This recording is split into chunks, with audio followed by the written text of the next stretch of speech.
All right, everybody, I'm Logan Alec. I'm a CPA, and this is my update for Tuesday, March 16th. Before we begin, I just want to say thank you to all of you for taking this stimulus journey with me, this journey that started when I posted my first stimulus video almost a year ago on March 27th, 2020. My beard was a lot crazier back then. My son Hunter was so itty-bitty. He still is, but I'm not going anywhere. I will still be providing daily political updates as long as people are watching them, but if not, hardly anybody watches them anymore. That's okay. I'll just keep on making my videos about investing and taxes and personal finance. And of course, if you only watch me for stimulus news, but you still want to hang out now that you got your stimulus payment, you can check out our family vlog over at the Alec Family. We post there daily. All right, stimulus news. So I know a lot of you are still waiting for your stimulus. Most of you should get it deposited into your account or sent to your home address like the first two rounds, but some people may have their payments garnished by private debt collectors, unfortunately. This current round of stimulus payments still can't be garnished for child support or tax debt or anything like that, but it can be seized by private debt collectors if they already have a judgment against you. Various consumer advocacy groups sent a letter to congressional leaders urging them to exempt the third stimulus payment from all garnishments. And now Democratic Senator Ron Wyden is planning to introduce legislation to fix that and make sure the checks go to the rightful recipients. But if your money already went to someone else, unfortunately, it may be too late to recover it. Again, this is a very specific set of circumstances where these payments are protected against most forms of garnishment. But if you have a judgment against you from a private debt collector, then this is something to keep an eye on if you haven't received your payment.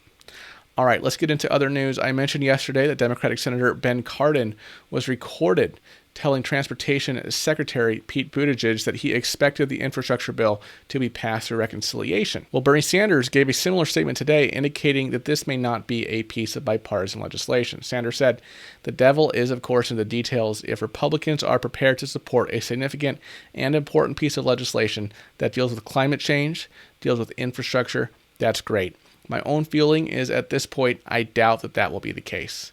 He was then asked if he intended to work on this bill to reconciliation, and his answer was simply yes. So that's about as clear as it gets, right? And a lot of what we're going to see in the Senate this year will revolve around how Democrats will approach their narrow majority. Will they continue to use reconciliation to pass major legislation, or will moderates like Joe Manchin and Kyrsten Sinema prevent them from using those tools to pass a full-on Democratic agenda? Of course, they could get around that dichotomy by getting rid of the filibuster, which would remove the 60-vote requirement for most legislation. And Senate Majority Whip Dick Durbin spoke pretty strongly against the filibuster yesterday. On the floor of the Senate, Durbin said, "The filibuster is still making a mockery of American democracy. The filibuster is still being misused by some senators to block legislation urgently needed and supported by a strong majority of the American people. This is what hitting legislative rock bottom looks like. Today's filibuster throws a system out of balance, giving one half of one branch of government what amounts to a veto over the rest." Any attempt to get rid of the filibuster would need to involve Joe Manchin and Kyrsten Sinema, who are unlikely to support removing it entirely. They have said as much recently, although they may support requiring senators to actually talk on the floor for as long as they want to filibuster. And despite Durbin's comments, he seems to support something more like the talking filibuster as opposed to just getting rid of it entirely. So this is something that has some traction beyond the most progressive wing of the party, but it's still unlikely that the Democrats will get rid of the filibuster in the current Senate. Now, Dick Durbin described the current situation as rock bottom, but Minority Leader Mitch McConnell quickly fired back and said that things could get a whole lot worse. He claimed, "Nobody serving in this chamber can even begin to imagine what a completely scorched earth Senate would look like." And he went on to say that we wouldn't just erase every liberal change that hurt the country. We'd strengthen America with all kinds of conservative policies with zero input from the other side. This chaos would not open up an express lane for liberal change. The Senate would be more like a 100-car pileup.